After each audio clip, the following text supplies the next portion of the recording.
Sino naman ang wala naman sigurong tao na hindi maliligayahan kapag ka tinutulak ka ng iba. Kasi Mm. ganyan din naman ang ginawa sa akin ni Digong.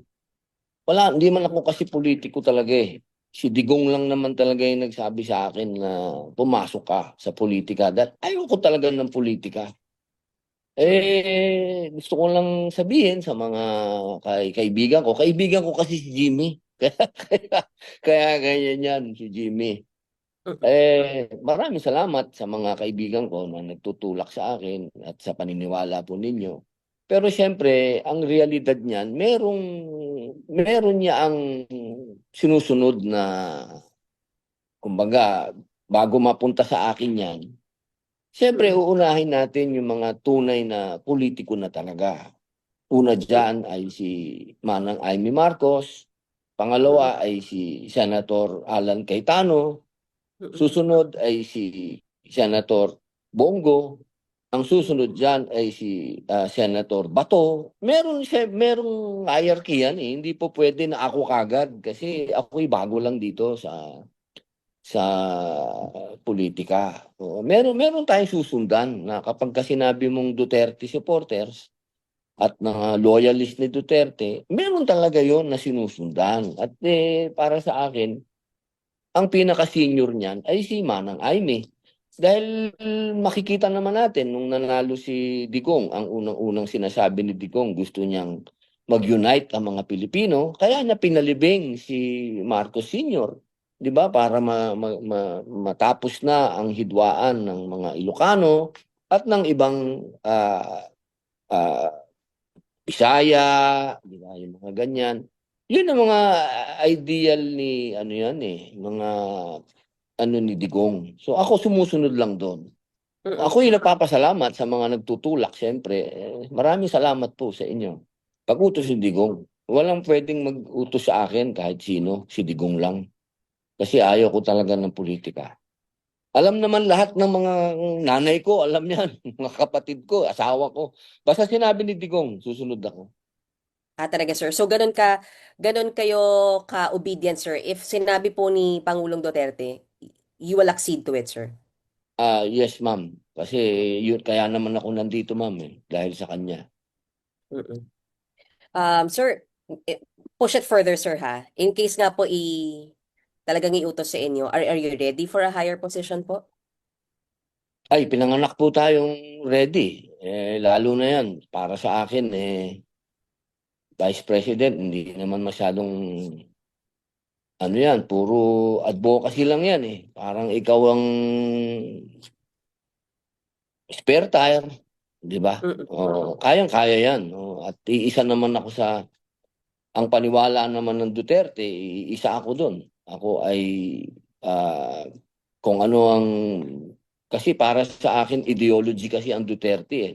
Hindi naman yan personal lang eh, hindi yan si Digong. Ang Duterte kasi ideology yan eh. Mm. Pagbabago, yun talaga. Mm. And sir, isa pa, in case lang po maiba kung sakaling iba ang maging katandem ni VP Sara, ano pong nakikita ninyong magiging role nyo sa 2028 elections? Will you be actively campaigning for VP Sara? Kayo po ba yung magiging campaign manager? Do you see yourself that active, sir, for campaigning po? Oo, buong pamilya ko naman, nag-umpisa naman yan. Duterte talaga. Sabi nga nangampanya talaga kay Digong nang wala kaming hiningin kahit ano.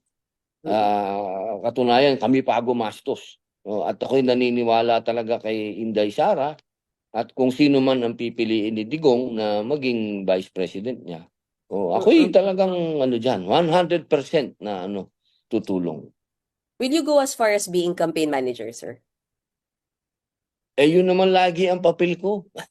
Talaga, sir. Opo. Oo, yun naman lagi ang papel. Ito lang medyo huling senatorial election, medyo malungkot lang, siyempre, kasi wala si Digong. Mm-mm. Mm-mm. So, pag kay VP Sara, sir, willing kayo na talagang kayo ang mag-stand as campaign manager po niya. In case hindi kayo yung maging katandem, ah. Oo. Ako ay 100. Alam naman ni Inday yan. Ngayon pa lang, nakikita na ni Inday yan. Nakikita na ng ating Vice President yan. Kahit saan siya magpunta, nandun ako. nandun kami. Hindi ko siya iniiwan. So ngayon pa, nalalaban siya. Siguro naman 1+1, di ba, inaanak. Ngayon pa, na lahat ng kahilingan namin at dasal ay magiging katotohanan na. Dahil yun naman ang gusto namin, komandidato siya. Definitely. Definitely. Wag naman tayong maging unfair sa mga Duterte. Pinagbigyan nga natin yung mga Aquino. Pinagbigyan natin yung mga Marcos. Di lalo na siguro yung mga Duterte na nagkaroon ng 96% na sa survey, di ba? Na trust and approval rating. Yan ang siguro naman hindi natin dapat ipagdamot yan sa mga Duterte. At nakita naman natin ng Davao, ang Davao City hanggang ngayon ay namamayagpag. At alam mo, ang Davao City, walang utang yan. Ha? Siguro, lagi nilang tinatanong, ano bang kakayahan ni BP Inday Sara? Nung naging mayor yan, walang iniwan na utang yan sa Davao. At nakita natin hanggang ngayon, progresibo ang Davao. Siguro doon natin titingnan. Sa totoo lang, kung hindi naman nagbigay ng daan si Inday sa ating kaibigan na si Pangulong Bongbong Marcos, di dapat si Inday ang Pangulo natin, sa totoo lang. Wala, nagbigay si Inday, sumunod siya kay Aimee. Ako, naniniwala talaga ako na kailangan ipagpatuloy ang pagbabagong na umpisahan ni Digong. Lagi naman akong neutral. Ako naman ay laging nasa panig ng taong bayan. At alam naman ng taong bayan na yung impeachment ni BP Sara ay politikal. Yan ay politikal. At yan din naman ang argumento ng Supreme Court na wag nating gamitin to. Nakakatawa lang talaga. Pero ako pinagbibintangan ng maraming tao na talagang ako daw mali, tama, talagang Duterte. Hindi po, ako'y may mandato sa Senado. Ako'y ibinoto ninyo. Kung ano yung tama, yun po ang gagawin natin. At nakita naman po natin yung impeachment na una, puro naman po talaga political yun. At nalaman na rin po natin na nagkaroon na ng money pot doon. Di ba? Meron talagang perang pinag-usapan doon. At alam naman din po natin na talagang yung sino naman, ako po ay matagal na nasa intelligence, mga mahal na kaibigan at kapatid at kababayan. Napaka-imposible po na yung sinasabi nila na yung confidential fund, magkakaroon ka ng mga asset na papangalanan mo. Tinatanong nila bakit may piatos, may ganito. Pambihira naman, 1+1 naman. Kahit naman ako nung araw, kapag meron ako mga asset, lahat ng mga asset ko, hindi naman magbibigay yun ng tunay na pangalan yun. Pambihira, pinahamak mo sila. 1+1 lang po yan. Hindi naman po, confidential nga po, di ba? Pag sinabing confidential, confidential pati pagkatao ng asset mo. Ako po talaga, dyan sa impeachment, hindi po talaga ako sang-ayon dyan. Dahil napakadami din po dapat, kung iimbestigahan natin ng confidential fund ng pangalawang Pangulo, dapat lahat. Dapat ng lahat na may confidential fund, imbestigahan. At sinabi din naman po ng COA na wala naman ng problema doon sa kanyang confidential fund. But we expect you, sir, to still judge depending on the evidence, sir? Or ngayon pa lang sinasabi nyo na mapapawalang sala sa punto, sa inyo, sir, sa boto ninyo? You will Sa not akin vote for po, kung ang impeachment. argumento nila ay yung dati pa rin, kung ano yung isinalang nila dati pa rin, at yung pa rin ang argumento at walang bago, Opo. ngayon pa lang po sinasabi ko na katulad ng Supreme Court, sinasabi ko na po sa inyo, ito ay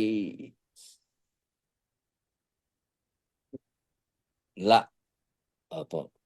So you will not vote for it, sir? Definitely. Definitely. Opo. Okay. Okay. Sir, isa lang ako sa ICC, then ipapasa ko na po sa ibang reporters. Sir, kasi 'di ba nag-ano po, humiling po si Pangulong Duterte na siya po ay sana hindi na mag-appear po doon sa what you call it, sa proclamation po ng kanyang charges, because old, tired and frail na po siya. Pero yan po ay kinokontra ng prosecution. Siguro, sir, your comment on it lang po. Karapatan ng accused yun. Akala ko ba itong prosecution, nag-aaral ba kayo ng batas?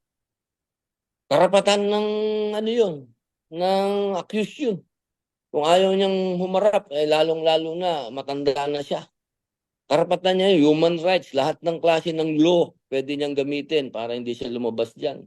Lalo na dito sa atin, sa Pilipinas, o pag nakita niyong meron na namang sasabihin na naman, matanda na, yung itsura ni Digong, gagawing kalokohan, naku, alam na ho natin yan. Karapatan po ng ating dating Pangulo na sabihin yun na ayaw niyang pumarap. And he should be allowed, sir? Of course, definitely, right niya yun. Mhm. Karapatan po niya yun, international law, anumang law, karapatan po niya yun. Total, hinihiring na siya, nandun naman yung abogado niya. Abogado niya umarap.